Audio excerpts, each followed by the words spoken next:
Hello everything! So, ito sa tindahan, naghihintay nga ako kung anong gusto kong kainin kasi nga gutom na ako galing sa card. Kasi nga nagbigay ako ng hulog ko. Yan, hindi ko nga alam kung anong kakainin ko. Yan, po ako ng sandali, tumabi ako sa asap.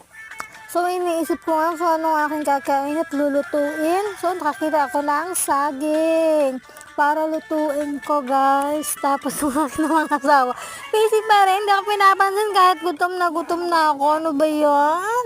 Oh, tinakausap ko na nga. Hindi po niya ako pinapansin. Busy siguro. Siguro may kachat. Ayun na nga, lumabas na ako ng bahay. Napakainit. Magsisimula na kasi ako magluto. Babalatan ko pa yung saging. O, ayan, niluluto ko na. Hindi ko na pinakitang binalatan ko.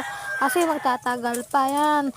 Binabaligtad ko at baka masunog.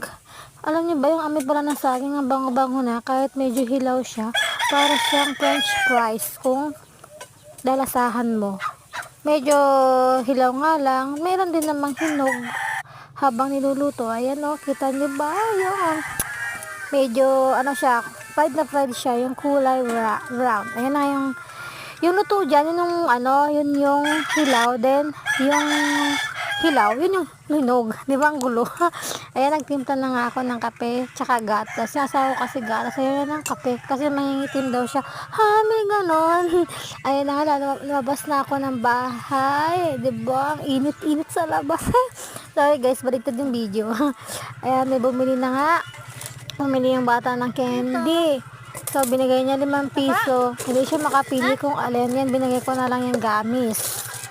Yan nga pala yung anak ng aking kapitbahay, si Yana. Marunong na siya guys bumili. Ayan, pakikita ko sa inyo. Ayan, siya yan. Diba? Ang kit-kit niya, takbo-takbo. Dala yung kanyang gamis. So, ayan na nga. Last na yung piniprito ko. Ang bango-bango. Ay, may na pala saging. Hindi pala yung last. Akala ko last na. Akala ko makakapagkape na kami guys. Hindi pa pala. Ayan. Utoday ko ilalagay yung saging. Ito kasi sa probinsya, pag wala kang kanin o ulam, saging okay na. Masarap na siyang iprito. So, ayan guys. Magtitimpla na ako ng kape. Kasi pati, di ba? Funny. Ayan. Tsaka yung gatas. Kasi tanghali na nga. Este, umagahan namin to. Ayan guys. Kain tayo, magahan time, di ba? Sarap magkape at kumain pagkasama mo ang asawa mo busy sa pag-cellphone habang kumakain kami. Ay, ano ba yan, mahal? Ayaw mo na ba sa akin? Charot!